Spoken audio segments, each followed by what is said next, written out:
Hello नमस्कार दोस्तों, मैं अर्पित यादव आप सभी का मैसेज यादव पर स्वागत करता हूँ। उम्मीद करता हूँ सभी अच्छे होंगे, बेहतरीन होंगे। और इसी के साथ आज हम अपने प्रैक्टिस सेट नंबर 23 पे पहुँच चुके हैं, जिसमें हमने पिछले 22 प्रैक्टिस सेट सफलतापूर्वक कर चुके हैं। और जिससे भाई बहन ने अभी तक नहीं देखे तो प्लेलिस्ट बनी हुई है आपकी यूपीएसआई प्रैक्टिस सेट को लेके, तो आप वो जाके देख लें।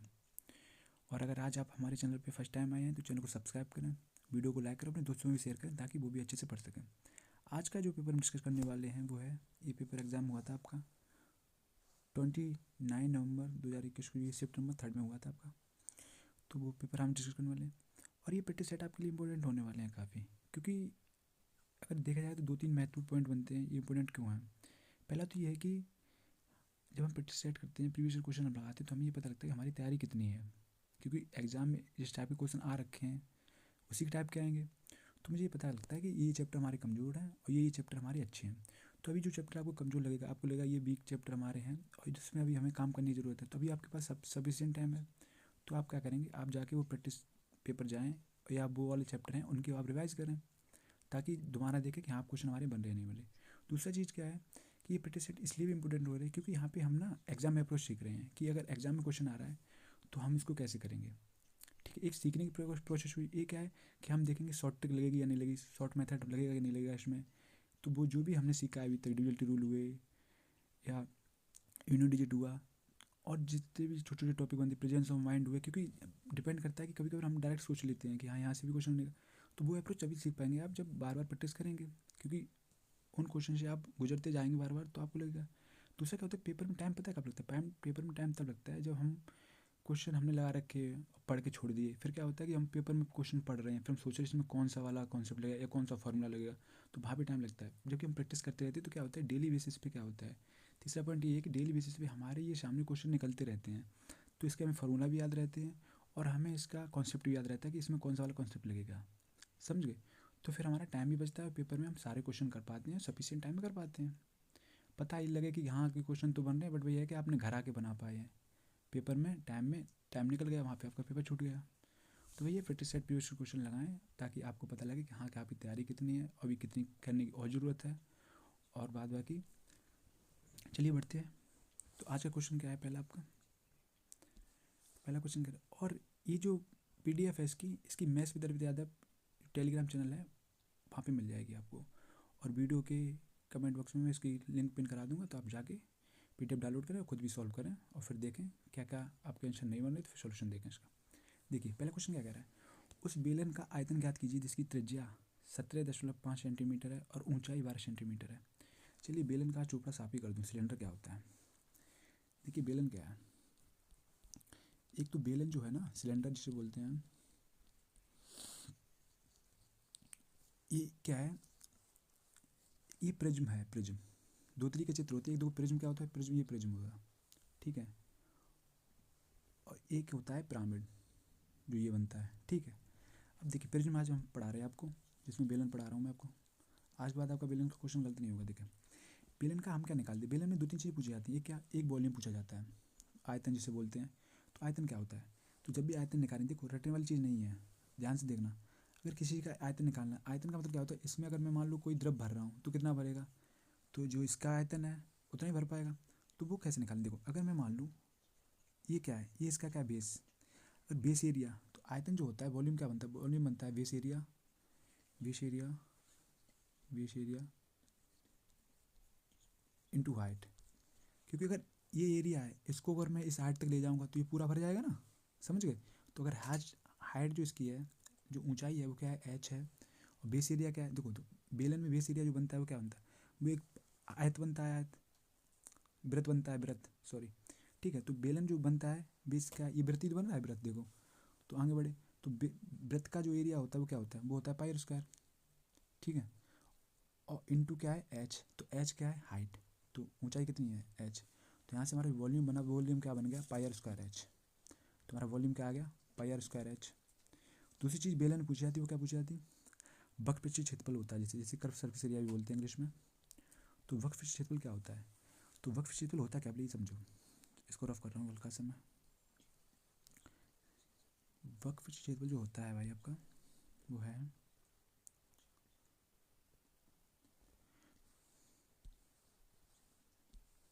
देखिए वक्र क्षेत्रफल जो होता है, ये जो एरिया होता है गोल गोल वाला, ये एरिया ऊपर वाला, ये जैसे ये पूरा पूरा गोल गोल घूम रहा है पीछे तक, ठीक है ऐसा, तो ये हम इसको क्या करते हैं, पूरा एरिया ऐड करते हैं, हम तो जोड़ते हैं, ठीक है, वक्र क्षेत्रफल एरिया में कवर करते हैं। तो वो क्या होगा, वो हमारा क्या होगा, तो जो कर्व सरफेस एरिया होगा वो क्या होगा, वो होगा आपका बेस पेरीमीटर, जो बेस का पेरीमीटर होगा, उसके बाद क्या है, मतलब बेस का परिमाप, और उसके बाद क्या है, प्लस का क्या आता है, sorry base perimeter into height, into क्या आता है हाइट, तो वो क्या आता है बेस पेरीमीटर इंटू हाइट। अब देखिए बेस पेरीमीटर होता है, देखो आयत जो भी वृत्त बनता है, वृत्त वृत्त का बेस पेरीमीटर कितना, पेरीमीटर वृत्त का पेरीमीटर कितना होता है, वृत्त का पेरीमीटर होता है कितना 2πr, ये तो आपने पढ़ रखा है। उसके बाद हाइट कितनी है h, तो यहाँ से हमारा जो कर्व सरफेस एरिया है वो क्या आ गया 2πrh। ओके, तीसरी चीज़ आती है पूछी जाती है, वो क्या है, तीसरी चीज़ हमारी जो पूछी जाएगी वो क्या पूछी जाएगी, वो पूछता है टोटल सरफेस एरिया, क्या टोटल सरफेस एरिया। देखिए टोटल सरफेस एरिया क्या होता है, टोटल सरफेस क्या होता है, तो हमारी जो कर्व सरफेस एरिया होगा इसमें ये वाली पूरी ऐड हो गई, गोल गोल जितना हुआ, ठीक है, एक सिलेंडर आपने देखा है, सिलेंडर घर में सिलेंडर है ना, तो गोल गोल का ये वाला ऐड हो गया। अगर टोटल सरफेस एरिया में क्या होता है, ये बेस एरिया होता है, ये ऊपर वाला भी होता है, ये दोनों ऐड हो जाते हैं। तो बेस एरिया कितना है, तो πr² होता है वृत्त का, तो एक तो ये 2πrh तो होगा ही, उसके बाद क्या है एक πr² ये हो गया और एक ये हो गया बेस एरिया हो गया, ठीक है, तो ये दो एरिया जुड़ गए, तो ये कितना हो गया 2πr²। हमने यहाँ से देखो क्या लिया, 2πr कॉमन ले लिया, दोनों में मिल रहा है, तो 2πr, तो हमारे पास क्या बचा h+r, ये हमारा क्या हो गया टोटल सरफेस एरिया हो गया, जिसे हम बोलते हैं कुल पृष्ठीय क्षेत्रफल। तो आप ये तीनों चीज़ें हैं, ये तीनों याद रखें, और आपका क्वेश्चन यहीं से क्वेश्चन आएगा आपका, आप कर लेंगे, ठीक है, बिल्कुल भी डरने की जरूरत नहीं है, आपको मैंने समझाया डिटेल में समझिए। चलिए अब देखो पहला क्वेश्चन क्या कहता है, हमसे कह रहा है उस बेलन का आयतन ज्ञात कीजिए। तो आयतन होता क्या है बेलन का, अभी हम पढ़े क्या है, वो क्या होता है, वॉल्यूम होता है हमारा πr²h, πr²h। तो हमें दिया गया क्या, हमें दिया गया पाई की वैल्यू कितनी दी गई यहाँ पे 22/7। ओके, r² कितना है, त्रिज्या है कितनी 17.5। ओके, और हाइट कितनी दी गई 12। लेकिन मैं 22 को देखते मुझे बात समझ में आई, वो क्या है कि यहाँ पे 11 का डिविडेड रूल लग सकता है, क्योंकि 22 का गुणा हो रखा है, इसका मतलब है कि ये 11 का विभाजित है। तो 11 डिविडेड रूल क्या है, बहुत आसानी से हम निकाल सकते हैं उसको। तो मैंने देखा क्या, तो 11 डिविडेड रूल कहता है हमसे, अगर सम स्थान जो है, जैसे मान लो क्या है 1 2 3 4, हमसे पूछ रहा है 11 डिविडेड रूल क्या दी, तो क्या तो विषम स्थान है, ये वाले विषम स्थान, इनका योग करेंगे अंकों का, विषम स्थान अंकों का योग और सम स्थान अंकों का योग, इनका जो डिफरेंट आएगा, या तो वो 0 है या 11 है, तो भी संख्या मानी जाएगी 11 से विभाजित है।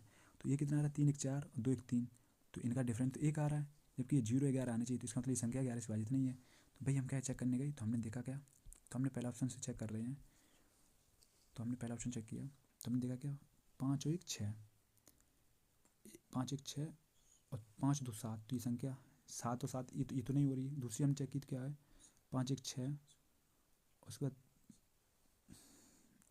एक मिनट, तो विषम स्थान हमने चेक किए, तो 1 और 5 6 0 5 1 6, तो इसका मतलब ये संख्या कट रही है, ये हो गई। तीसरी चेक करेंगे, क्योंकि ये भी जरूरी नहीं है कि हो ही, लेकिन मुझे पता है डिविजिबिलिटी रूल अगर है, तो तीसरा भी हमने चेक किया क्या है 5 1 6, क्योंकि दो संख्या 11 से कट गई तो हमें चेक करना पड़ेगा ना।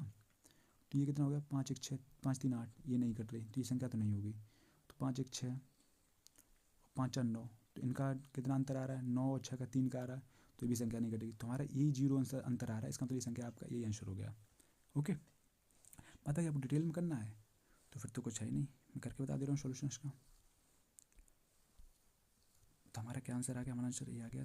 अब देखिए क्या है, तो मैं क्या करूँगा 7 से काटा मैंने इसे, ये 10 में बढ़ाया, दोनों तरफ आ गया 0, तो 25 चौको 100 हो गया, 25 छक्का 150 होता है, 25 सत्ते कितना होता है 175, 7 से ये 7 कट गया।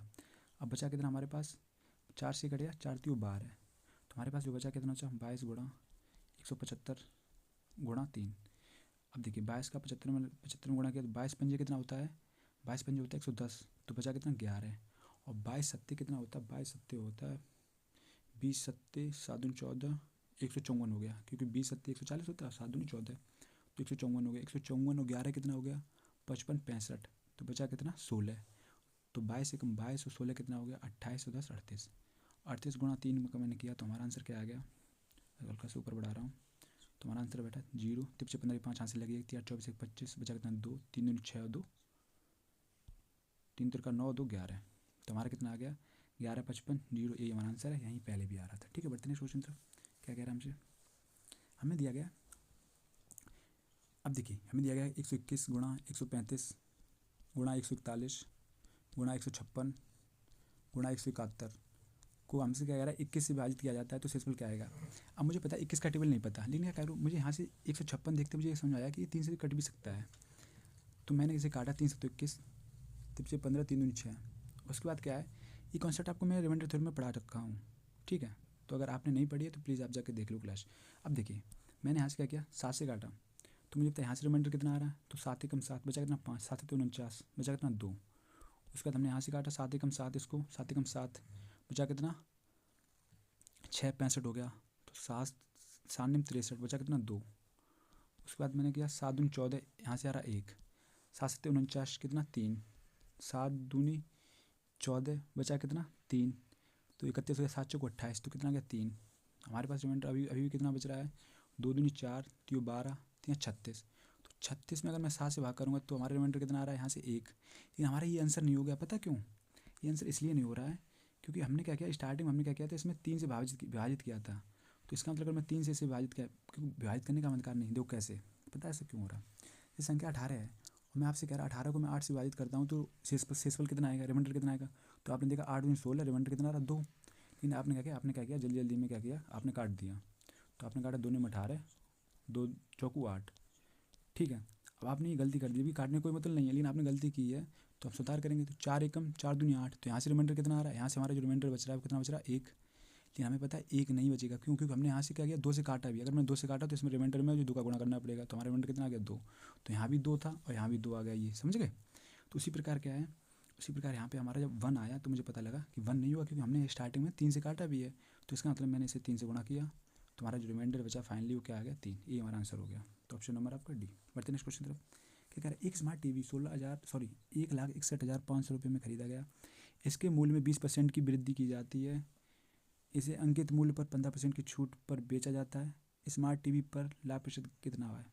देखिए हमसे क्या कह रहे हैं, हमसे कह रहा है एक स्मार्ट टीवी है, उसने 1,61,500 में खरीदा, इसे इसके 20% पर इसमें वृद्धि कर दी, ठीक है। उसके बाद क्या अंकित मूल्य पर 15% छूट दे रहा है, और हमसे लाभ प्रतिशत पूछा, देखो प्रतिशत में दिया गया परसेंटेज पूछ रहा है, तो मुझे पैसे तो कोई मतलब ही नहीं है कि पैसे कितने हैं, ठीक है। अगर मैं 100 भी मानूंगा आंसर तब भी सेम आएगा, क्योंकि परसेंटेज बढ़ा परसेंटेज घटा और परसेंटेज भी पूछ रहा है, तो मुझे पैसे तो कोई मतलब नहीं, पैसे यहाँ पे कितने होगी, क्योंकि परसेंटेज मुझे परसेंटेज निकालना है हमें। तो मैंने क्या किया, मैंने मान लिया 100 रुपये में ये खरीद के लाया, इसने क्या कि 20% अधिक अर्जित किए, मतलब वृद्धि कर दी, अंकित कर दिया, तो 100 की चीज़ 20% बढ़ाई, इसका मतलब 100 पे 20% सीधा 20 हो गया, तो इसने क्या किया 120 लिख दिए, उस पर टैग बना दिया। लेकिन उस पर क्या यार 15% छूट दे रहा है, तो 120 की चीज़ 15% छूट देने का मतलब 100% से 15% के बाद कितना 85% बेच रहा है। तो मैंने यहाँ से सॉल्व आउट किया, तो मैंने देखा क्या, तो 0 से 0 खत्म, 5 से काटा 5 दूनी 10, 5 से 17, 17 में 50 होता है, 2 से काटा 6, तो 17 का कितना होता है 102। तो मुझे पता लगा 102 आ गया, तो मुझे पता लगा 100 की चीज़ थी और उसने फाइनली जो उसे पेमेंट हुआ वो कितना हुआ 102 रुपये, इसका मतलब 2%, 100 से डायरेक्ट परसेंट बढ़ता, तो बढ़ा कितना 2%।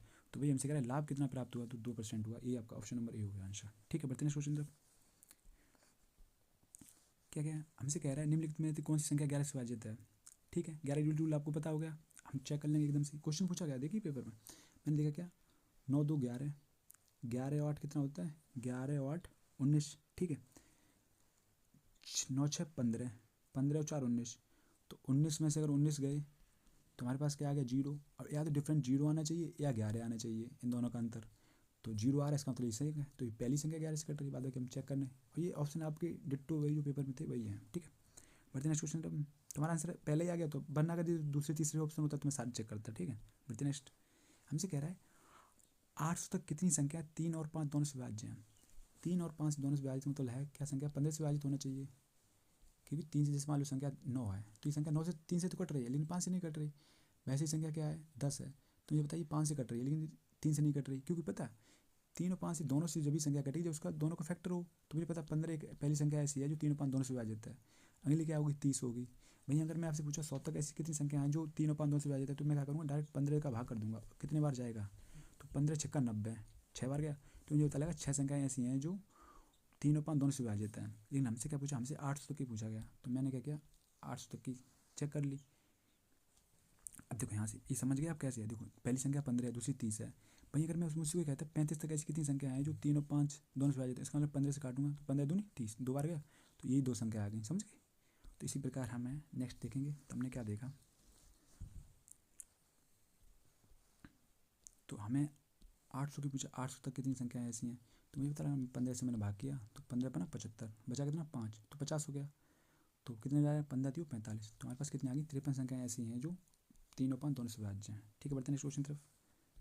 इस टाइप के क्वेश्चन मैंने करा रखे हैं उसमें रिमाइंडर थ्योरम में। आप जो नंबर सिस्टम पे जाएंगे, हमारी प्ले लिस्ट बनी हुई है, तो वहाँ पे आप जाके देखेंगे। स्पेशली यूपी पुलिस UPSI लेके चलाएंगे वो बैच है। चलिए बढ़ते हैं नेक्स्ट क्वेश्चन। क्या कह रहा है, हमसे कह रहा है 22,000 रुपये पर एक वर्ष के लिए 6% की दर से वार्षिक और अर्धवार्षिक चक्रवृद्धि ब्याज में क्या अंतर है। देखिए 6% दर है, तो रेट जो है कितनी है 6%। अब देखिए वार्षिक अगर लगेगी तो ये 6% डायरेक्ट ही ब्याज मिल जाएगा, लेकिन अर्धवार्षिक में क्या होता है, अर्धवार्षिक में क्या होता है, दर आधी हो जाती है। जो अर्धवार्षिक हाफ ईयर होता है उसमें क्या होता है, जो रेट होती है वो आधी हो जाती है। तो रेट कितनी हो जाएगी, 3-3% की 2 बार लगेगी, क्योंकि इसमें क्या होगा 6-6 महीने के लिए 2-2 बार लगेगी, 2 बार लगेगी 6 महीने, पहले 6 महीने 6 महीने। तो क्या इस पर भी इंटरेस्ट मिलेगा। अब देखिए अंतर जो बैठेगा ना, अंतर क्या बैठेगा, जैसे मान लो मैं डिटेल में समझा दे रहा हूँ, बाद बाकी वो करना कैसे वो मैं बताऊँगा। जैसे 22,000 रुपये है, 6% हमें ब्याज मिला, ओके। वहीं क्या है 22,000 रुपये पहले में क्या होगा 3% ब्याज मिल जाएगा, तो 22,000 का 3% कितना हो गया, तो 22,000 का 3% जो ब्याज हमें मिलेगा 3% निकाल लेंगे। तो हमने देखा क्या 2 जीरो खत्म, तो 22 दिया कितने हो गए 66, तो 660 रुपये हो गए। तो 22 से पहले तो हमें 660 रुपये मिल गए 6 महीने में, ठीक है। अगले 6 महीने में क्या हो 3% फिर मिलेगा, तो कितना मिलेगा 660।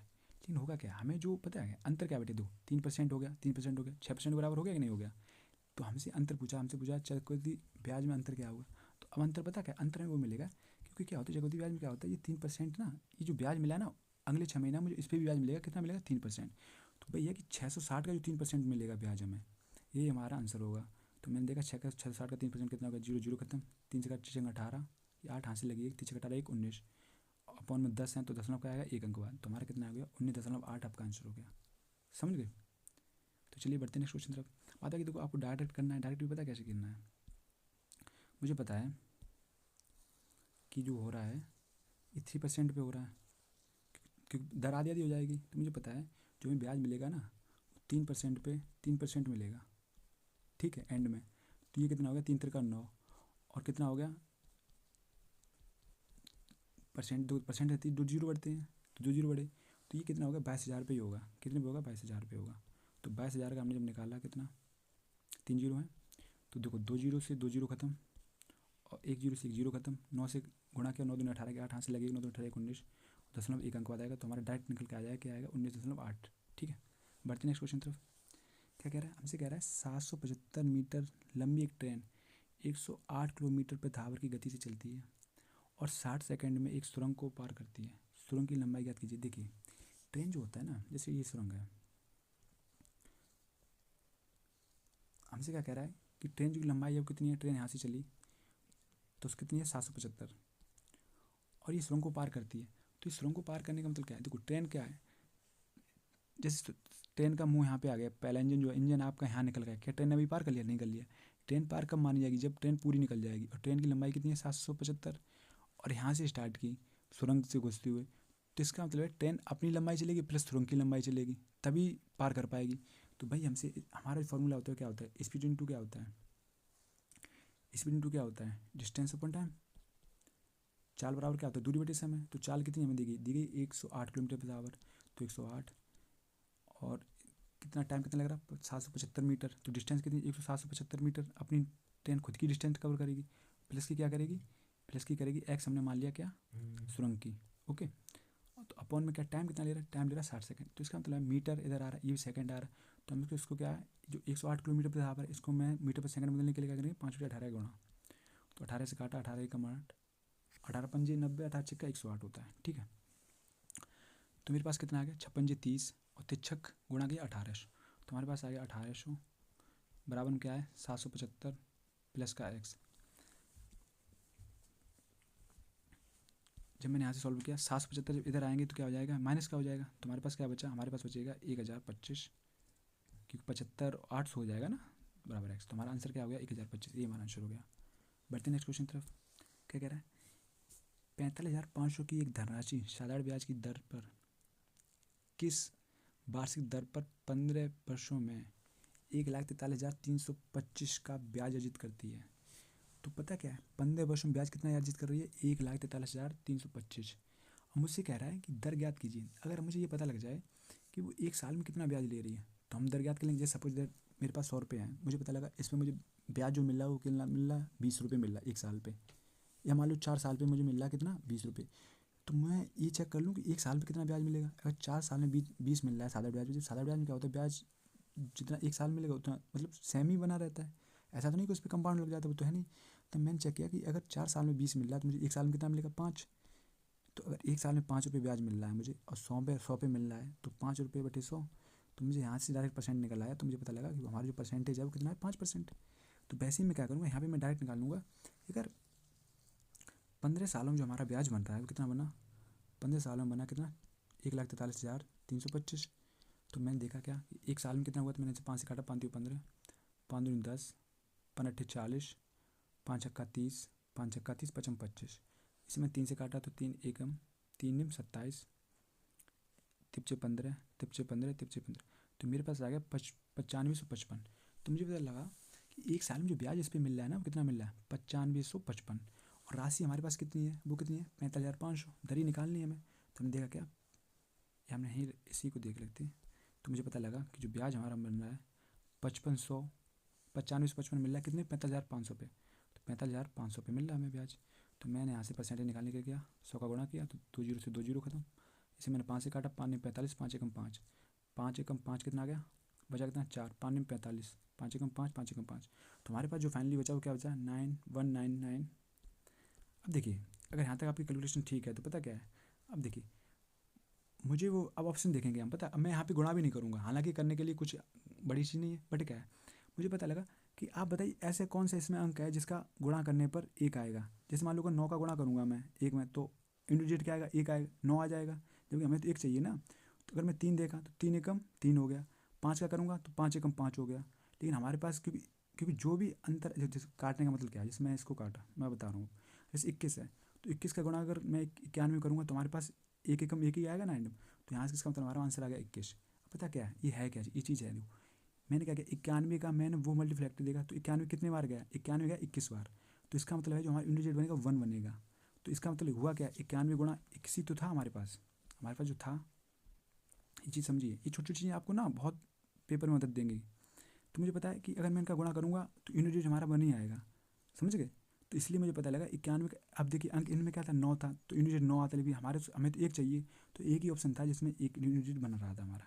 ठीक है, पढ़ते हैं क्वेश्चन। देखो क्या कह रहा, पाइप ए 756 मिनटों में एक टैंक भर सकता है, पाइप बी 945 मिनटों में उसी टैंक को खाली कर सकता है।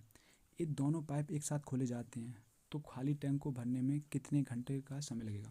अब देखिए हमसे कह रहा पाइप ए जो है सो 756 मिनट में टैंक भरता है, वहीं वी है जो वो 945 मिनट में खाली करता है, ये माइनस वाला है। ओके, तो हमसे कह रहा है ये दोनों पाइप एक साथ खोले जाते हैं तो खाली टैंक को भरने में कितने घंटे का समय लगेगा।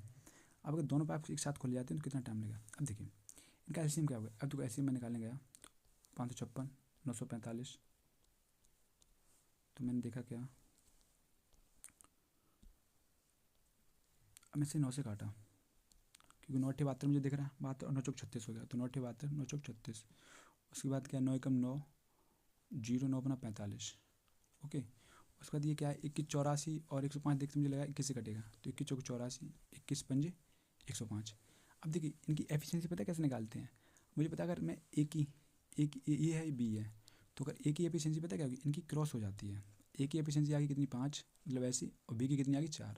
तो हमारे पास पता लगा एक ही एफिशिएंसी कितनी आ गई 5 और बी की कितनी है 4। और टोटल वर्क पता कितना हो गया, टोटल वर्क मतलब इनका गुणा अगर मैं इसमें कर दूंगा ये टोटल वर्क ही निकल आएगा।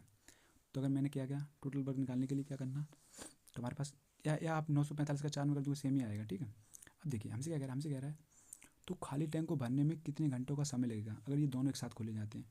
तो पानी 5 जा रहा है, 4 निकल रहा है, बच कितना रहा 1।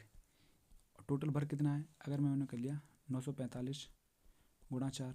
ठीक है, अब हमसे क्या कह रहा है, लेकिन हमसे ये मिनट में पूछा गया, ये मिनट में दिया गया, हमसे पूछ रहा है घंटे कितने घंटे लेंगे। तो हमें क्या करना, अपॉन में 60 करना है।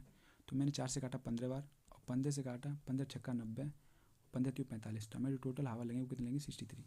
अब देखिए मैंने गुणा पता क्यों नहीं किया, यहाँ पे तो गुणा करके हम लाते इसको, फिर उसके बाद क्या करते, फिर यहाँ पे फिर मैं काटते, तो समझे। तो ये चीज़ें क्या, ये चीज़ें आप प्रैक्टिस में सीख सकते हैं कि कुछ चीज़ें ऐसी होती है कैलकुलेशन डबल हो जाती है। एक बार क्या आपने गुणा किया फिर हम भाग कर रहे, तो भैया कि थोड़ा पेशेंस रखेंगे तो भैया कि जब इस टाइप का बार बार क्वेश्चन कर लेंगे तो आपको लगेगा कि यहाँ पे गुणा कोई नहीं, बाद में तो कट ही जाना है ना, समझ गए। तो चलिए बढ़ते नेक्स्ट क्वेश्चन तरफ। 1575 मीटर लंबा एक ट्रक 109 किलोमीटर प्रति आवर की गति से चल रहा है। 79 किलोमीटर प्रति घंटा की गति से उसी दिशा में चलने वाली 1475 मीटर लंबी एक ट्रेन को पार करने में कितने सेकंड लगेंगे। हमसे क्या कह रहा है, हमसे कह रहा है 1575 मीटर लंबा एक ट्रक है, 109 किलोमीटर प्रति घंटा की गति से चल रहा है। ठीक है, ये ट्रक चल रहा है, इसकी क्या है 1575 है। उसी दिशा में क्या एक ट्रेन चल रही है, इसकी लंबाई कितनी है 1475। इसको ये पार करेगा तो ये पार क्या कर, ये पार करने का मतलब क्या है, ये पहले कहीं यहीं कहीं होगा, देखो ये पहले कहाँ होगा, ये पहले कहीं यहाँ होगा। अब टाइम लगेगा, टाइम अभी का तो हमें दिया गया है, अब टाइम लगेगा। और उसके बाद क्या, जब पार कब, जब ये पूरा निकल जाएगा तो इसका मतलब ये इसकी भी दूरी पूरी कवर कर लेगा ट्रक और अपनी भी कर लेगा तभी तो पार होगा। तो इसका मतलब इसलिए इनकी डिस्टेंस जो होती है ना, इनकी जो दूरी खुद की होती है, इनकी लंबाई होती है वो ऐड हो जाती है। तो हमें पता लगा। अब देखो क्या है 109 इसमें जा रहा है, उसी दिशा में 79 के हिसाब से स्पीड जा रहा है, तो क्या होगी इसकी स्पीड कमी होगी ना भाई। जैसे मान लो आपका दोस्त है, वो 15 किलोमीटर के हिसाब से दौड़ रहा है, आप 10 किलोमीटर के हिसाब से पीछे से आप दौड़ रहे हैं, फिर वो आपको तभी तो आपका क्या है 15 की स्पीड से वो दौड़ रहा है, 10 की स्पीड से आप दौड़ रहे हैं, तो वो 5 की स्पीड से ही आपको हरा पाएगा सिर्फ, क्योंकि 10 तो 10 कैंसिल ही हो जाएगी दोनों की। तो इनकी कितनी हो गई, तो वो कितनी आ गई 9 9 10 में से 3 गया 7 गया 3। तो हमें पता लग गया इनकी जो रिलेटिव स्पीड है वो क्या आ गई 30। तो मैंने देखा क्या 30 की स्पीड से ये जा रहा है, और 1475 और 1575 और 1475 कितने हो गया 1415 क्या हो गया 29, और 75 75 हो गया 150। तो ये कितना हो गया 30 50। 30 50 की डिस्टेंस कवर करनी है, हमसे पूछा कितना टाइम लगेगा, तो एक्स लगेगा। लेकिन 1 किलोमीटर पर घंटा है, ये मीटर पर सेकंड में बदलने के लिए तो हमने क्या किया 5/18 से गुणा किया। तो मैंने देखा क्या 6×18 56 30, तो 5 से काटा मैंने, 5 छक्का 30, 5 एकम 5 0, तो 5 से फिर काटा कितना हो गया 5 एकम 5, 5 दूनी 10, 5 दूनी 10। तो इसका 3 में गुणा हो जाएगा, क्योंकि आ कितना गया देखो हमारे पास कितना बचा 122 1/x। तो ये 3 इधर जाएगा गुणा हो जाएगा, ठीक है। तो क्या आ गया हमारे पास x बराबर क्या आ गया 3 दूनी 6, 3 दूनी 6, 3 एकम 3, 366। तो हमारा जो टाइम लगेगा वो क्या लगेगा 366 सेकेंड, ठीक है। तो बढ़ते हैं नेक्स्ट क्वेश्चन की तरफ। क्या कह रहा है हमें, क्वेश्चन दिया गया, क्वेश्चन क्या है यहाँ लिख दे रहा हूँ मैं। स्क्वायर के अंदर है, स्क्वायर रूट के अंदर क्या है 164 माइनस एक्स, उसका स्क्वायर रूट के अंदर है क्या, इसको छोटा कर दूँ थोड़ा, ओके। तो कितना दिया गया हमारे पास क्या है 213 प्लस के स्क्वायर रूट के अंदर क्या है 144। अब देखिए दोनों तरफ स्क्वायर है, दोनों तरफ स्क्वायर रूट है, अगर मैं दोनों तरफ स्क्वायर कर दूँ या दोनों हटा दूँ, दोनों हट जाते हैं। तो मैं देखा ये स्क्वायर रूट से स्क्वायर रूट हट गया, ठीक है। तो हमारे पास क्या आ गया, हमारे पास आ गया 164 माइनस का एक्स 213 प्लस का एक स्क्वायर रूट, ये तो लगा ही है, प्लस के कितना 144। तो मैंने देखा क्या 164 माइनस के एक्स 213 तो है ही, लेकिन 144 किसका स्क्वायर होता है, तो 12 का होता है, तो बाहर क्या आ जाएगा 12 आ जाएगा, तो 12। तो 164 माइनस का एक्स, तो 213 और 12 कितना हो गया 225। तो 225 क्या है प्लस के हैं, ये एक्स इधर आएगा तो क्या हो जाएगा माइनस का हो जाएगा, ये एक्स अगर आएगा तो ये माइनस का हो जाएगा। तो 164 और ये 225 इधर आएंगे क्या हो जाएंगे, ये भी माइनस के हो जाएंगे। तो एक्स माइनस का उधर जाएगा क्या हो जाएगा प्लस का हो जाएगा। तो 164 में से अगर 225 माइनस के हटाएंगे तो माइनस का बचेगा, तो 5 में से 4 गया 1 बचा, और 12 में 6 गया 6 बचा। तो हमारा आंसर जो आ गया क्या आ गया माइनस के 61। तो ऑप्शन नंबर आपका क्या होगा बी। बढ़ते नेक्स्ट क्वेश्चन तरफ। क्या कह रहा है एक व्यापारी 110 रुपये प्रति किलोग्राम के 215 किलोग्राम चावल और 110 रुपये प्रति किलोग्राम के अन्य किस्म के 225 किलोग्राम चावल में मिलाता है, और इस मिश्रण को 132 रुपये प्रति किलोग्राम के मूल्य पर बेचता है। उसका लाभ प्रतिशत ज्ञात कीजिए। देखिए कुछ नहीं पागल बना रहा, देखो क्या है पहली कंडीशन में 110 रुपये के हिसाब से खरीद रहा है, और दूसरी में भी 110 रुपये के हिसाब से खरीद रहा है, ठीक है। इसने क्या किया हमें पता लगा कि 110 के हिसाब से इसने क्या 215 ये और 225 ये, तो कितना हो गया 440। 440 किलोग्राम इसने चावल खरीद लिया 110 के हिसाब से, और 132 हिसाब से इसे बेच रहा है सबको। तो कितने बेच रहा है 440 को बेच रहा है 132 हिसाब से। तो मुझे पता लगा अब वो 440 हो चाहे 1 हो, मुझे पता है 110 ही कितने बेच रहा है 132 में। हमें रुपये में नहीं पूछा, हमसे परसेंटेज पूछा गया कितना प्रॉफिट हुआ। रुपये पूछता तो हमें 440 से गुणा भी करना पड़ता। तो मुझे बताया 110 की चीज़ को लाया 132 में बेच रहा है, तो इसका मतलब है ये प्रॉफिट ले कितने का रहा। तो 110 की चीज़ 132 में, इसका मतलब ये 22 की प्रॉफिट ले रहा है, कितने पे 110 पे, क्योंकि 110 इसका जो क्रय मूल्य था वो क्या था 110, तो 110 पे ये 22 की प्रॉफिट ले रहा है, तो हमारा आंसर कितना हो गया, तो जीरो से जीरो खत्म, 11 दूनी 22, तो कितना आ गया 20%। यही प्रॉफिट मार रहा है, ये कितने मार रहा है 20%। बढ़ते नेक्स्ट क्वेश्चन तरफ। क्या कह रहा है हमसे, कह रहा है 340 का 20% 280 के 40% से x कम है, तो 340 का 20%, 340 का 20%, 20% फ्रैक्शन क्या होती है 1/5। ओके, अरे यार 20% मतलब क्या होता है, परसेंट डाटा जीरो आएगा, तो 20 बटे कितना आ जाएगा 100, काटा तो 1/5, ठीक है, डिफ्रैक्शन तो आपको याद ही होंगी वैसे भी, तो 1/5, तो 5 से मैंने काटा, 5 छक्का 30,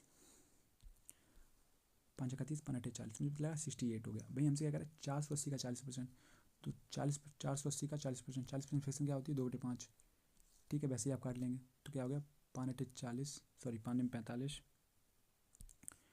5 45, 5 छक्का 30, 96 दूनी कितना होता है, 2 छंग 12, 2 हाथ से लगी, 2 ने 18 19, 192।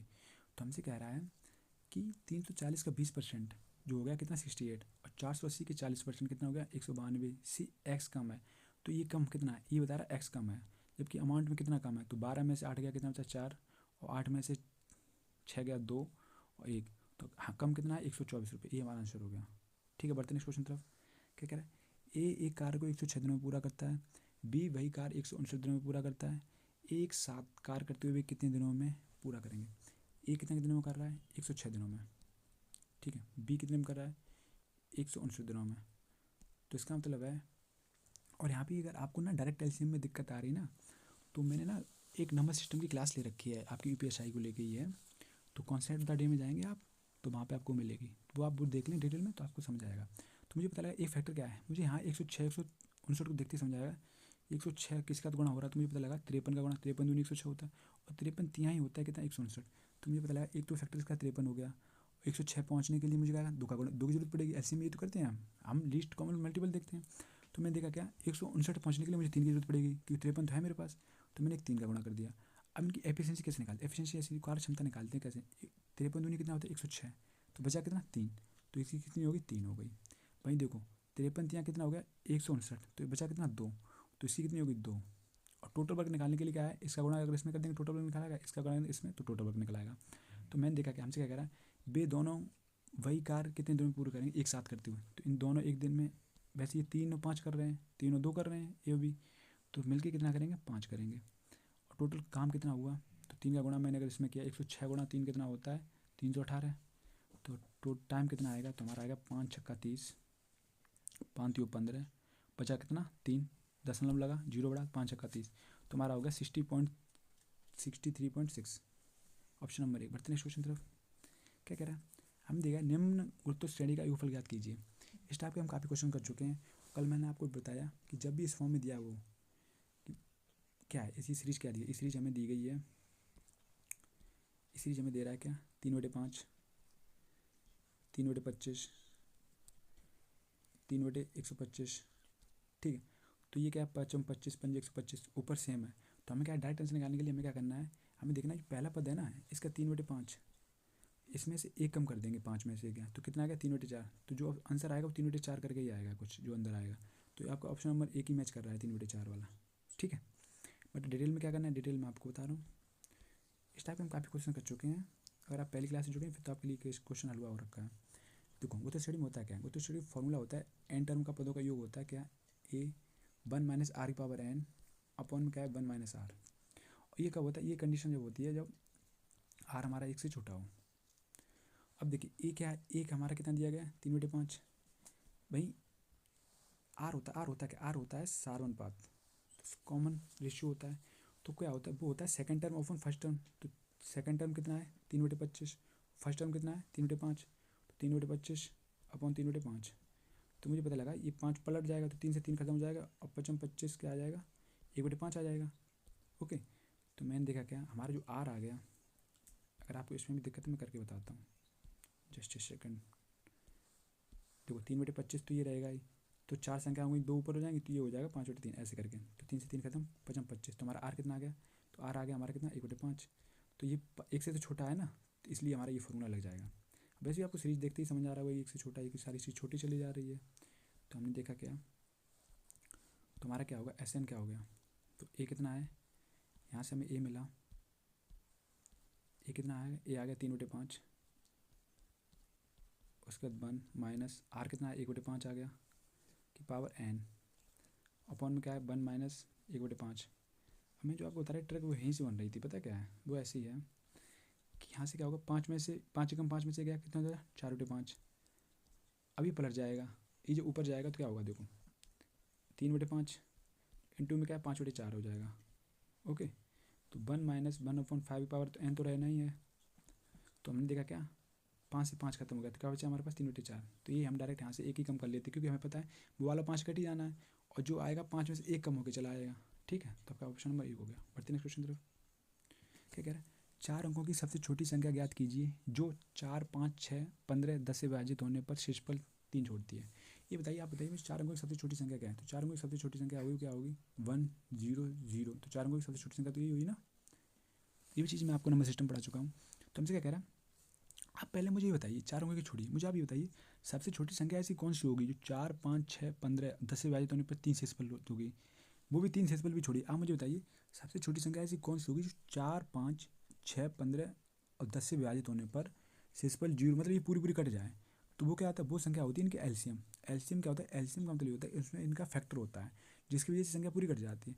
तो इनका हम एलसीएम लेंगे तो क्या है 4, 5, 6, 15, 10 का एलसीएम लेंगे तो हमने देखा क्या, एक तो 4 आ जाएगा तो 4 आ गया, 5 तो 4 निकल गया जिसका मतलब 2 यहाँ से आ गया, 3 बचा, तो कितना बचा 15 और 4 आ गया तो 5। तो हमारे पास 5 और 3 और बचा, तो 5 और 3 तो 5 को बीतती हैं 60, तो हमारा एलसीएम आ गया 60।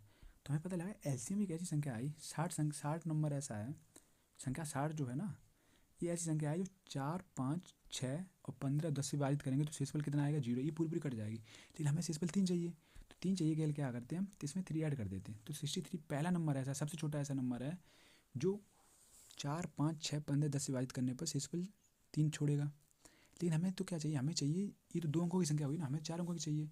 तो ऐसे हम क्या करते हैं, अब देखो एलसीएम देखो क्या होता है, एलसीएम का अब ये संख्या 60 से कटेगी, या तो संख्या 60 है जो इनसे कटेगा, ठीक है, या तो इसका कोई फैक्टर होगा, इसका मल्टीपल होगा। तो इसका मल्टीपल जैसे अब जैसे 120, तो इसमें हम क्या करते हैं, अगर मैं इंटू एक्स किया मैंने, तो एक्स किया मैंने क्या, अभी हमने रखा था 1, अगर मैंने रख लिया 2 तो क्या हो गया 6 दूनी 120। 120 में अगर मैं 3 ऐड किया तो कितना आ गया 123। ये भी 123 ऐसा नंबर है 4, 5, 6, 15 से विभाजित करने पर शेषफल 3 ही छोड़ेगा। लेकिन ये भी 3 अंकों का बचा, हमें तो 4 अंकों का चाहिए ना, तो हमें 4 अंकों पहुँचने के लिए तो मैंने क्या किया, मैंने सब मिटाया और मैंने देखा जब यहीं से मुझे बढ़ रहा है तो मुझे पता है इसका कोई मल्टीपल होगा। तो जब इसका मल्टीपल होगा तो मैंने देखा क्या, तो हम इसका मल्टीपल यहीं कर लेंगे, तो इंटू एक्स प्लस का 3। तो मैं देखा अगर मैंने दो का गुणा किया तो 120 हो गया, 3 का करूँगा तो क्या होगा 36 18 हो गया। ऐसे ही मैं बड़ा नंबर करूँ जो 4 अंकों पर पहुँच जाए, तो मैंने देखा कि 15 का गुणा करूँ तो 15 छक्का 90, तो 900 हो गया 903, अभी भी ये नहीं 4 अंकों पर पहुँचा। तो उसके बाद मैं 16 किया, 16 छक्का 96, तो 960 हो गया, अभी भी नहीं पहुँचा, 117, तो 17 छक्का मुझे मिला, 17 छक्का कितना हो गया 102, 76 का 102। तो मुझे पता लगा 1020 पहला नंबर ऐसा है 4 अंकों का जो 4, 5, 6, 15, 10 से विभाजित करने पर मतलब ये पूरा पूरा 10 से विभाजित हो जाएगा, मतलब 4, 5, 6, 15, 10 से विभाजित होगा पूरा पूरा। लेकिन हमसे कह रहा है 3 शेषफल भी हमें चाहिए। तो मैंने क्या किया इसमें, मैंने कहा कोई दिक्कत नहीं 3 हम ऐड कर देंगे बाद में। तो मैंने ऐड किया तो हमारे पास जो फाइनल नंबर आया वो क्या आ गया 1023। यही वो नंबर है 4 अंकों की सबसे छोटी संख्या है जो 4, 5, 6, 15, 10 से विभाजित करने पर शेषफल हमें 3 छोड़ेगी।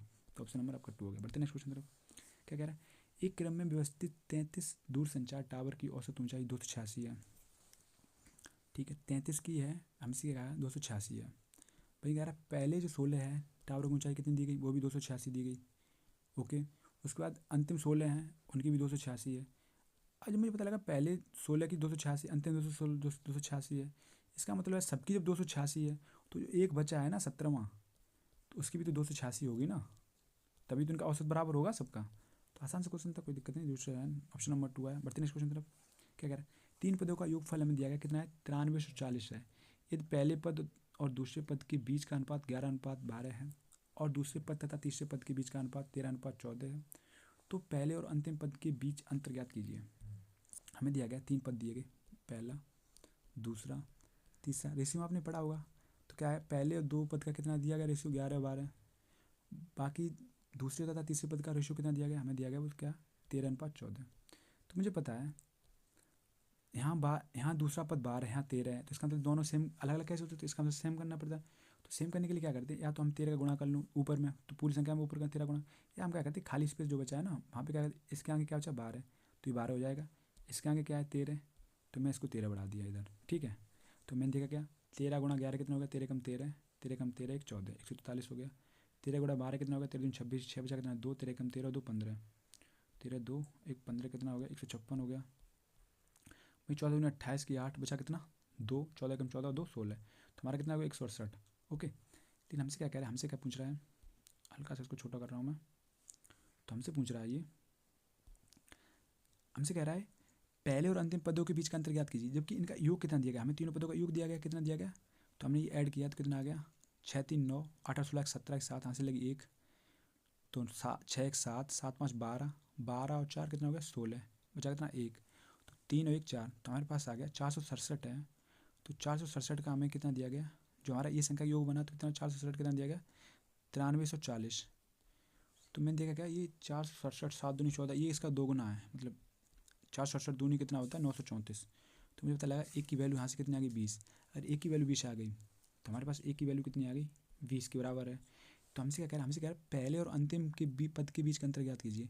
तो पहला है कितना 143 और अंतिम कितना दिया 168, तो इनके बीच का अंतर है कितना, अंतर है कितना 8 में से 4, 8 में से 3 गया 5 बचा, और 6 में 4 गया कितना बचा 2, तो अंतर कितना है 25। तो 25 अंतर है, जबकि एक अंतर की वैल्यू कितनी दी गई हमें, एक की वैल्यू 20 है, तो 25 गुणा 20 कितना हो गया, तो हो गया ये आपका 500, यही आपका आंसर हो गया। तो ऑप्शन नंबर 3। बढ़ते नेक्स्ट क्वेश्चन तरफ। क्या कह रहा है क्वेश्चन, क्वेश्चन कह रहा है आकाश और बाबू ने 4:7 के अनुपात में कुछ राशि निवेश कर एक साझेदारी व्यवसाय शुरू किया। 6 महीने बाद बाबू ने बराबर की राशि देकर चरण उनके साथ जुड़ गया। 1 वर्ष के बाद आकाश बाबू और चढ़ के बीच लाभ का अनुपात वितरित कीजिए। अब देखिए हमसे कह रहा है आकाश, दूसरे थे बाबू जी, तो उन्होंने क्या किया 4:7 के अनुपात में राशि निवेश की अपनी। होता क्या है 6 महीने बाद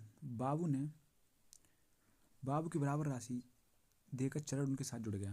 तो 6 महीने बाद, तो 6 महीने तक तो ये इनका पैसा लगा रहा, तो हुआ क्या 6 महीने बाद चरण आया और बाबू की बराबर राशि, बाबू की 7 थी तो 7 लगा के इसमें साझेदारी में जुड़ गया। जबकि प्रॉफिट डिपेंड क्या करता है, देखो प्रॉफिट में आपको बार बार बता के छक चुका हूँ, प्रॉफिट जो डिपेंड करता है वो करता है इन्वेस्टमेंट इनटू टाइम, कि आपने पैसा कितना लगाया और कितने टाइम के लिए लगाया, फिर चाहे कितने भी लोग हों रेशियो जो होगा इनका यही होगा, ठीक है प्रॉफिट। तो हमें पता लगा कि उन्होंने 4 लगाया, ए ने, बी ने 7 लगाया और सी ने कितना है 7 लगाया, लेकिन 6 महीने बाद लगाया। इसका मतलब हमसे पूछ रहा है 1 वर्ष बाद आकाश बाबू चढ़ के बीच लाभ क्या अनुपात क्या होगा। तो मुझे पता लगा आकाश ने जो किया है 1 वर्ष के लिए पैसा लगाया, इसका मतलब है आकाश ने 12 महीने के लिए पैसा लगाया। वहीं बाबू ने क्या किया, बाबू भी 12 महीने के लिए लगाया पैसा, लेकिन चरण ने क्या किया, चरण 6 महीने बाद आया, तो इसका मतलब है इसने जो पैसा इसका लगाया 6 महीने के लिए। तो अब यही रेशियो उनका हो गया लाभ का। तो मैंने देखा क्या 6 से 6 दूनी 12 2 कट गया, 6 दूनी 12 2 कट गया, ठीक है। तो हमारे पास क्या गया रेशियो क्या आ गया 4 दूनी 8, 7 दूनी 14 और 7 एकम 7। तो हमारे पास जो रेशियो फाइनल बना वो क्या बना 8 14 7 का। तो ऑप्शन नंबर बी। बढ़ते नेक्स्ट क्वेश्चन तरफ। क्या कहता है, हमें दिया गया क्वेश्चन, क्या दिया क्वेश्चन देखिए है स्क्वायर के अंदर क्या है 10.24 into 7.29 divisible by square root 2.56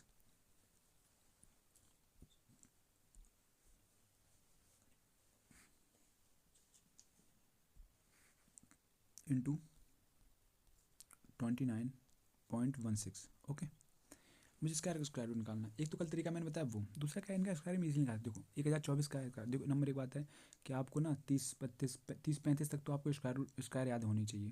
तो 1024 जो होता है ना आपका वो किसका होता है 32 का होता है, तो 3.2 हो गया। 729 आपको पता ही है किसका होता है, ये होता है कितने का 27 का, तो 2.7। उसके बाद आता है क्या, ये होता है 256 कितना होता है 16 का होता है, तो भाग 16। हाँ ये अगर बड़ा है तो मैं समझ सकता हूँ। तो देखो निकालने का तरीका क्या है, निकालने का तरीका ये है कि लास्ट के हम 2 डिजिट पकड़ेंगे और 16, हम ये चेक करेंगे अंतिम जो अंक है ना वो क्या 6 है। तो स्क्वायर करने पे अंतिम अंक 6 किसका आता है, एक तो है 4 का स्क्वायर करेंगे, अंतिम अंक 4 का स्क्वायर करेंगे तो 16 होगा। वहीं क्या है 6 का स्क्वायर करते हैं 36 आता है। बाद बाकी हम 2 अक्षर देखें, अब मैं ये देखें वो संख्या देखें जिसका वर्ग करने पर सबसे इसके करीब हो, मतलब इससे ऊपर ना लेकिन छोटा बने रहा है। तो मुझे पता है 5 मिलेगा, क्योंकि 6 का 36 होता है तो 6 तो 5 निकल जाएगा, तो ये हो गया 5। अब इन दोनों में से हमें चूज कैसे करना है कि कौन सा वाला सही है, क्योंकि 154 आ गया 56 आ गया, तो वो इसलिए चूज करना है कि उसका हम एक देखेंगे। तो 5 का हमने वर्ग किया तो 25, और इसके एक अगला अंक क्या है 6 5 का तो 36। अब ये देखिए, ये संख्या 5 के करीब है, 36 के करीब है, तो मुझे पता लगा 25 करीब है या 36 करीब है। तो 36 से तो ये 7 दूर है, लेकिन 25 से क्या 4 दूर है, तो इसका मतलब जो ये स्क्वायर है ना, किसका होगा, 54 का। अगर ये 36 करीब होता तो इसका ये किसका होता, 56 का स्क्वायर हो जाता। तो यहाँ से हमें पता लग गया ये स्क्वायर जो है आपका किसका है, 54 का, 54 का है। तो हमने यहाँ से देखा क्या, यहाँ का स्क्वायर रूट निकल के आ गया हमारा किसका, 54, तो इंटू 5.4। ओके, अब देखिए ये 16 भाग में आ गया, ये भाग था गुणा में आ गया अपॉन में, तो ये कितना होगा 16। तो 16 से अगर मैंने काटा 1.6 था, इसको काटा कितना हो गया 2 बार, तो हमारे पास जो फाइनल आया वो क्या आ गया 2 इंटू, जस्ट ए सेकेंड, तो हमारे पास आ गया 2 इंटू 2.7 इंटू 5.4। मुझे पता लगा 27 दूनी कितना होता है, 5.4 ही होता है, तो 5.4 इंटू 5.4, तो इसका मतलब है ये क्या है, इसका स्क्वायर बन रहा है। अभी हम इसका है तो स्क्वायर रूट निकाल के आए 5.4, तो किसका होता है, ये होता है किसका 29.16 का। ओके, ए हमारा आंसर हो गया। तो ऑप्शन नंबर क्या है आपका, ए। बढ़ते हैं इस क्वेश्चन तरफ। क्या दिया गया, ये हल्का सा शायद आपको कम दिख रहा हो, कोई नहीं मैं बता दे रहा हूँ आपको। हमसे कह रहा है कंपनी ए के लिए 2011 से 2021 तक बिक्री में कितनी % वृद्धि हुई है। कंपनी ए के लिए 2011 से, देखो 2011 में कंपनी ए की जो बिक्री है वो कितनी है, मैं यहाँ पे लिख रहा हूँ 2011 में कंपनी ए की बिक्री है कितनी, 1050। भी हमसे कह रहा है 2021 में कितनी है, तो 2021 में कितनी दी गई, हमें दी गई वो कितनी 1100।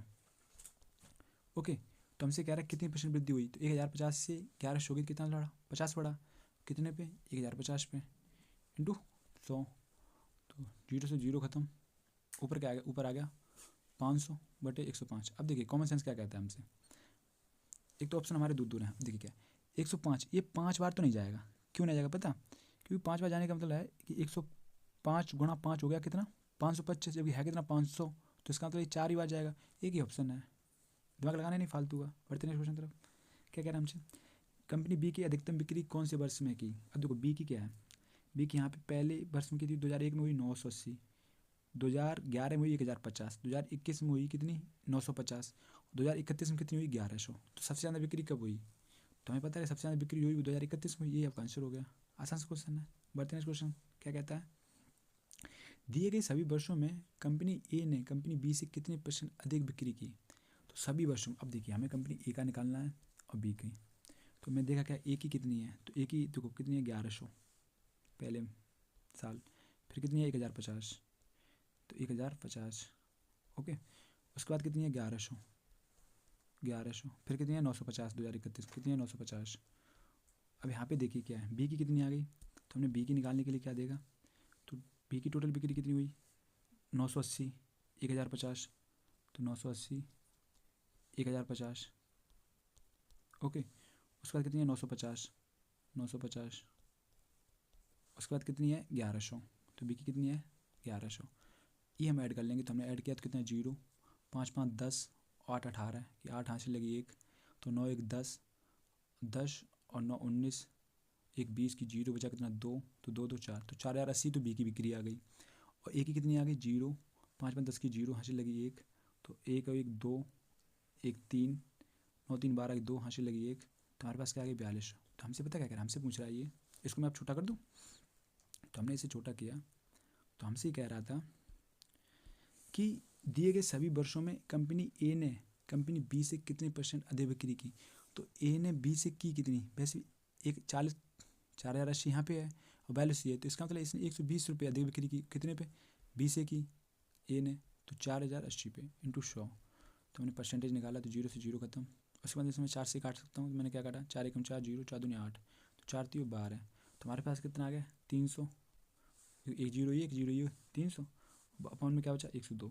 अब मुझे पता है, अब मैंने ऑप्शन निकालने देखा, अब मुझे पता है कि 102 अगर मैं इसे 100 मानता हूँ 100 3, लगभग ये 3% के आसपास आएगा, और 3% के आसपास एक ही ऑप्शन देखो 36 कोई मतलब नहीं, 15 कोई मतलब नहीं बनता है, 2.65 और 2.94, तो 65 तो बहुत छोटा हो गया ना, तो आपका आंसर जो हो गया वो क्या होगा फाइनल, ऑप्शन नंबर आपका सी होगा, क्योंकि लगभग इसके आसपास ही आएगा। ठीक है, तो ये अप्रोक्स हम मारते हैं क्योंकि हमें पता दूर दूर।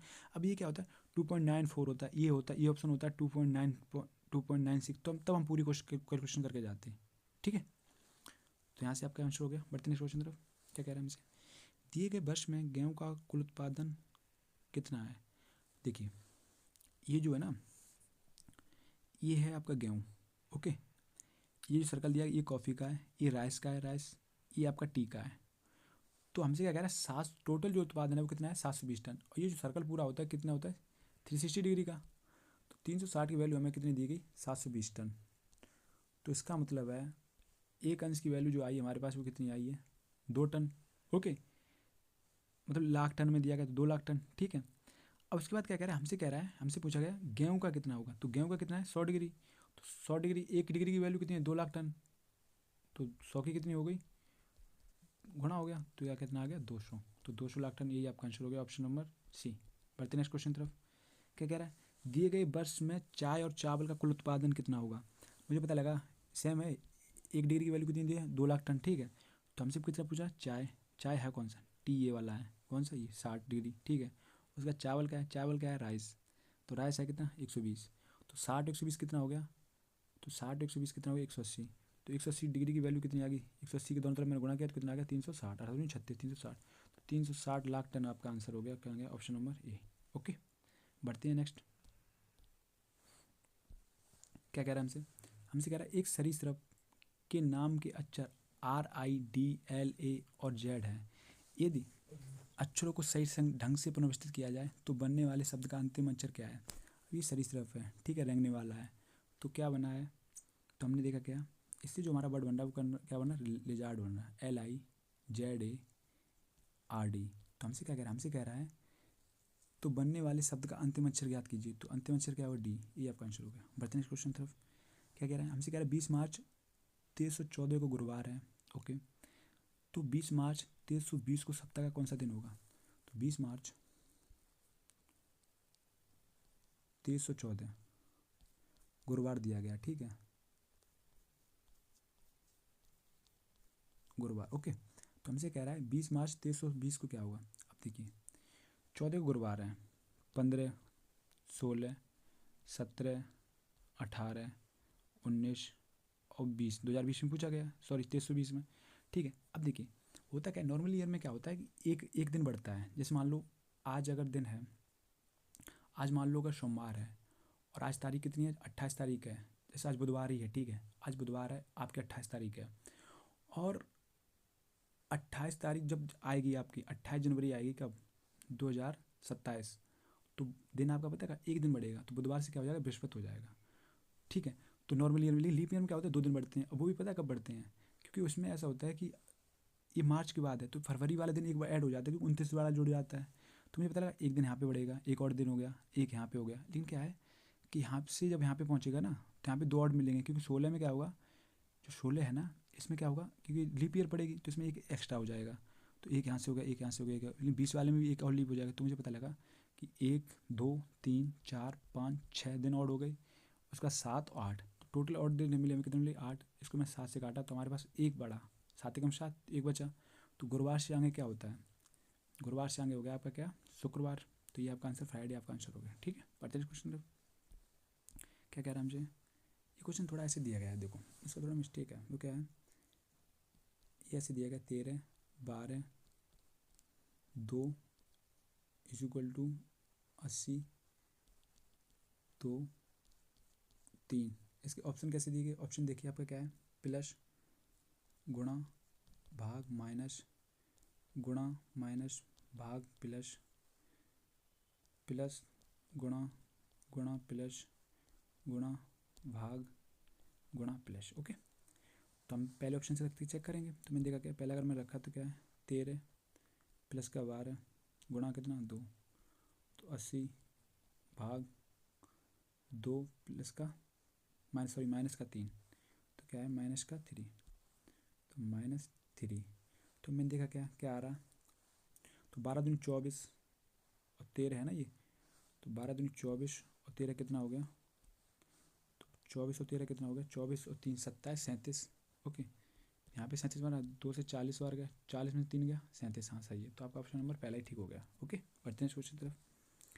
हमें दिया गया, अब देखिए पहले देखिए क्या हो रहा है, 73 से 64 55 फिर 46, तो कोई सीरीज बन रही है। तो मैंने देखा क्या, अगर मैं 73 में से 64 घटाएंगे तो क्या बचा, 13 में से 4 गया 9, तो मुझे पता 9 बचे यहाँ पे। 64 में से अगर मैंने 55 घटाया तो क्या बचा, 4 और 5 9, तो ये भी 9 घट रहा है। 55 में से 46 घटाया तो कितना हो जाएगा 9, तो मुझे पता है 9 घट रहे हैं। तो 46 बाद 46 में से अगर 9 घटेंगे तो हमारे पास कितना बचेगा, तो 46 में से 9 घटेंगे तो हमारे पास बचेगा कितना 37। तो एक तो हमारा अंक हो गया 37 हो गया। ओके ठीक है 37 हो गया। दूसरा देखो ये सीरीज जो नंबर वाली मैंने डी से पहुंचा क्या बाई पे, तो डी से बाई पे पहुंचने का मतलब क्या हुआ, कितने कम हो रहे हैं। तो मैंने देखा डी से बाई से पहुंचने बाई होता 25 पे, डी होता 4 पे, इसका मतलब कहीं ऐसा नहीं 5 5 कम कर रहा है। तो मैंने देखा हाँ 5 कम हो रहा है। उसके बाद 25 में से 5 गया कितना हो गया 20, और 20 में से 5 गया 15। तो 15 में से अगर 5 गया तो क्या आएगा 10 आएगा। 10 पे क्या है जेड, तो आपका आंसर क्या होगा G37, पहला ही ऑप्शन हो गया। ये जो आई है यहाँ पे आई है ये, ठीक है। बढ़ते नेक्स्ट क्वेश्चन तरफ। हमें दिया गया सीरीज, हमसे पूछ रहा अगला पद क्या होगा। ठीक है ये रिपीटेड सीरीज है, देखिए क्या है इसमें क्या हो रहा है, आप ध्यान से देखेंगे तो फिर डे आपको लिखा हुआ देखने मिलेगा। तो इसका मतलब है शुरू के 3 पद और अंतिम 3 अंक गायब कर दिए, ठीक है। उसके बाद क्या हुआ, फिर यहाँ पे क्या हुआ फिर तो है ही इसलिए इसमें शुरू के पीछे से ही मतलब यहाँ से 2 ऐड कर दिए और ये वाले 2 ऐड कर दिए। ओके अब यार फिर क्या गया, फिर 3 गायब कर दिए पीछे के, आगे पीछे 3 गायब कर दिए। फिर तो मुझे पता लगा हमारे पास ID है, लेकिन अब क्या है मुझे पता है 2 बढ़ेंगे, और 2 कहाँ से बढ़ेंगे, 2 तो बढ़ेंगे ID के बाद बढ़ेंगे। तो कितना NF हो गया। उसके बाद ID के बाद ये बढ़ेगा क्या EN बढ़ेगा, तो EN। तो हमारे पास जो आंसर बना वो क्या बना NFIDEN, ऑप्शन नंबर डी। बढ़ते हैं क्वेश्चन तरफ। रानी पश्चिम की ओर 26 किलोमीटर चलती है, तो रानी जी चली 26 किलोमीटर पश्चिम की तरफ। उसके बाद क्या होता है, फिर दक्षिण दिशा में 15 किलोमीटर चली, फिर ये 15 किलोमीटर चल रही। उसके बाद क्या हुआ, और फिर पूर्व दिशा की ओर 10 किलोमीटर चली, 10 किलोमीटर चल गई ये। फिर उसी दिशा में 16 चली, फिर इसका 16 चली। तो इसका मतलब ये अब हमसे कह रहा है वह प्रारंभिक बिंदु से कितनी दूरी पर है। तो एक्चुअल में क्या है, रानी 26 पहले इधर गई, फिर 26 इधर गई, एंड में तो यहीं आ गई। तो अगर डायरेक्ट हम देखेंगे तो हमें क्या है, ये 15 ही तो इधर चली ना नीचे, यही तो 15 ऐड हो गया। तो इसका मतलब प्रारंभिक बिंदु से कितनी दूरी पर है, 15 किलोमीटर दूरी पर, ये हमारा आंसर हो गया। बढ़ते नेक्स्ट क्वेश्चन देखो। ग्लूकोमीटर को क्या है, रक्त ग्लूकोज। तो ग्लूकोमीटर का मतलब क्या है, ग्लूकोमीटर में क्या नापते हैं हम, रक्त ग्लूकोज मापते हैं। तो हमसे कह रहा है थर्मामीटर से क्या नापते हैं, क्या विकर्ण मापते हैं, तापमान मापते हैं, ऊष्मा मापते हैं, या ऊर्जा मापते हैं। तो थर्मामीटर से हम क्या मापते हैं बताओ। तो थर्मामीटर से हम तापमान मानते हैं, ठीक है। बढ़ते नेक्स्ट क्वेश्चन तरफ। क्या कह रहा है, हमसे कह रहा है BD दिए गए 8, तो B कितने पे होता है 2 पे होता है, D कितने पे होता है 4 पे। तो इन दोनों से क्या 4 दूनी 8, मुझे लग रहा है गुणा ही किया जा रहा है, 4 दूनी 8। तो ऐप कितने पे होता है 6 पे, H होता है कितने पे होता है 8 पे। तो 8 से कितना हो गया 48, option number C। Okay next question. क्या कह रहा है, हमसे कह रहा है ए का मतलब क्या है प्लस, B का अर्थ क्या है, तो V का अर्थ क्या दिया, V स्टैंड फॉर क्या है माइनस। ओके वहीं C का मतलब क्या है गुणा। तो हमें एक क्वेश्चन सॉल्व करनी है, तो देखो बाहर है, C का मतलब क्या है गुणा 3, B का मतलब क्या है -2, C का मतलब है गुणा 5। ओके तो एक अर्थ क्या है प्लस, एक अर्थ प्लस है तो इसको मैं मिटा रहा हूँ। एक अर्थ अगर प्लस है उसके बाद बचा क्या, तो उसके पास हमारे पास जो बचा है वो क्या है 4। तो मैंने सॉल्व आउट किया, 12 3 36, 5 दूनी 10 प्लस के 4। तो 36 में से 10 गया कितना बचा 26, 26 प्लस के कितना हो गया 4। तो आंसर कितना आ गया आपका 30, ठीक है। नेक्स्ट क्वेश्चन देखिए क्या कह रहा है, हमसे कह रहा है सियोल में केवल अमीर लोग रहते हैं, किम सियोल में रहता है। हमसे कह रहा है सियोल में केवल अमीर लोग रहते हैं, किम है सियोल में रहता है। अब जब केवल ही लोग अमीर लोग रहते हैं तो इसका मतलब किम जरूर अमीर होगा, ये बात सही है, पहला तो सही है क्यों अमीर तो होगा। दूसरा कह रहा है किम एक खुशहाल जीवन जीता है, तो अमीर खुशहाल जीवन जीने के लिए अमीर होना जरूरी नहीं है, पहली बात तो ये है, ठीक है। ऐसा नहीं है कि आप अमीर हैं तो आप खुशहाल जीवन जी रहे हैं, क्योंकि आपको अलग अलग समस्या हो सकती है, बहुत सी समस्या होती है, हेल्थ इशू हो सकते हैं, फैमिली इशू हो सकते हैं, या पता नहीं आप किस झंझट में पड़े हों, ठीक है। तो ऐसा तो नहीं है कि जो अमीर है वो खुशहाल है या गरीब है वो दुखी है, ऐसा नहीं। आदमी भैया की खुशी ना अंदर से आती है, वो अपनी संतुष्टि से आती है कि हम कितने संतुष्ट हैं, सुकून में हैं या नहीं है, वही आती है। हमारी इच्छाएं जो हैं वो ऐसा तो नहीं हम परेशान हैं कि इसके लिए कि मुझे ये चाहिए वो चाहिए मिल नहीं रहा ये वो फलाना ढिकाना, ठीक है। तो क्या है, तो मैटर करता है कि हम अंदर से कितना सुकून में हैं। तो खुशहाली के लिए पैसा होना जरूरी नहीं है, कोई ऑब्जेक्ट होना जरूरी नहीं है, तसल्ली होना जरूरी है। भैया कि खुशहाली तभी मिलती है जितने आप अच्छे इंसान होंगे। ऐसा नहीं है कि आप बोलो बहुत पैसा कमा लिया, गलत इरादों से कमा लिया, फिर आप सोच रहे आप बहुत खुशहाल हो जाएंगे, ऐसा बिल्कुल नहीं है, ठीक है। खुशहाली का मतलब ये है कि आप जितने लोगों की मदद करेंगे, क्योंकि कुछ लोग मदद करके खुश हैं, कुछ लोग NGO चला रहे हैं उसमें खुश हैं, ठीक है, वो जाना भी खुश हैं, समझ गए। कुछ लोग ऐसे हैं जो कुछ भी नहीं उनके पास है, खाने पीने के लिए भी दिक्कत है, बट वो भी खुश हैं, ठीक है। तो दूसरा गलत हो गया, आपका ऑप्शन नंबर आपका एक ही ठीक होगा। बढ़ते नेक्स्ट क्वेश्चन तरफ। क्या कह रहा है, हमसे कह रहा है क्या सौंदर्य शल्य चिकित्सा पर प्रतिबंध लगाना चाहिए कर क्या है, हाँ शल्य चिकित्सा कराने पर हमेशा खतरा बना रहता है। बात ठीक है, बट जम नहीं रही इतनी। दूसरी क्या कह रहा है, नहीं, इससे लोगों को दूसरों द्वारा स्वीकार्यता पाने का और कम हीनता का अनुभव मिलने में मदद मिलती है। सही बात है, क्योंकि होता क्या है, अब ऐसा है सौंदर्य चल कभी कभी क्या होता है, एसिड अटैक वगैरह किसी पे हो जाता है, या मान लो किसी का एक्सीडेंट हो गया तो उसका फेस बिगड़ गया, तो लोग क्या कहते हैं, उसे हीन भावना से देखते हैं। भाई अगर उसको, अगर मान लो किसी तरह कोई सर्जरी वगैरह करा ली हो, फेस सही हो गया या कुछ भी चीज़ें हो गई, ठीक हो गई, तो वो ठीक है ना, इसमें गलत क्या है। वरना लोग तो मतलब ये कि दूर दूर भागते हैं, कभी किसी का ऐसा अटैक हो गया, उसका फेस बिल्कुल डरावना हो गया, उससे भाग रहे हैं, बच रहे हैं, समझ रहे, तो हीनता तो होती है ना। तो दूसरा वाला आपका सही है, पहला गलत है, ऑप्शन नंबर आपका सी। चलिए बढ़ते नेक्स्ट क्वेश्चन तरफ। क्या कह रहा है, हमसे कह रहा है सभी महिलाएं लोग हैं, सभी पुरुष महिलाएं हैं। तो सभी पुरुष, तुमसे क्या कह रहा है, पहला कह रहा है सभी पुरुष लोग हैं, सभी पुरुष लोग हैं, बिल्कुल सभी महिलाएं से कुछ महिलाएं मिल जाएंगी तो सभी पुरुष लोग हो जाएंगे, पहला सही है। सभी लोग महिलाएं हैं, सभी लोग, देखो जब लोग कुछ ही हैं तो सभी तो नहीं हो सकते ना, तो दूसरा तो गलत हो गया, तो आपका आंसर क्या हो गया, पहला ही सही है, ऑप्शन नंबर 1। बढ़ते नेक्स्ट क्वेश्चन तरफ। क्या कह रहा है, सभी पदार्थ उत्पाद हैं, कुछ उत्पाद वस्तुएं हैं, कोई वस्तु खराब नहीं है। तो कुछ पदार्थ वस्तुएं, कुछ पदार्थ वस्तुएं हैं, कुछ पदार्थ उत्पाद तो हो सकते हैं लेकिन वस्तुएं तो नहीं है। तो कुछ पदार्थ वस्तुएं नहीं है, पहला गलत है। कोई पदार्थ खराब नहीं, कोई पदार्थ खराब नहीं है, तो वस्तु से उत्पाद तक पहुँच रहे पदार्थ तक पहुँच ही नहीं रहा है, क्योंकि दो सेंटेंस यहीं मिल रहे हैं, तो ये दोनों गलत हैं। तो ना तो एक ना दो सही है, ठीक है। बढ़ते हैं। चलिए इसी के साथ आपकी क्लास खत्म होती है। उम्मीद करता हूँ आप सभी क्लास अच्छी लगी होगी। क्लास अगर अच्छी लगी है तो क्लास को लाइक करें, अपने दोस्तों में शेयर करें, और अभी तक चैनल को सब्सक्राइब नहीं है तो चैनल को सब्सक्राइब करें। और इसकी आपको PDF जो है आपकी maths with Arpit Yadav Telegram channel पे आपको मिल जाएगी। कमेंट बॉक्स में आप जाएंगे या डिस्क्रिप्शन में आप देखेंगे तो आपको पिन में मिल जाएगी आपको ये, ठीक है, डिस्क्रिप्शन में। तो वहाँ पे आप जाके टेलीग्राम चैनल को ज्वाइन करें ताकि आपको PDF मिल सके, आप खुद भी सॉल्व करें और फिर देखें क्या क्वेश्चन आपके कितने बन रहे कितने नहीं बन रहे, ठीक है। और ये एग्ज़ाम जाने से पहले 1-2 बार PDF ये और भी सॉल्व कर लें ताकि आपको जो भी कॉन्सेप्ट है वो क्लियर बने रहें। चलिए मिलते हैं नेक्स्ट क्लास में, नमस्कार।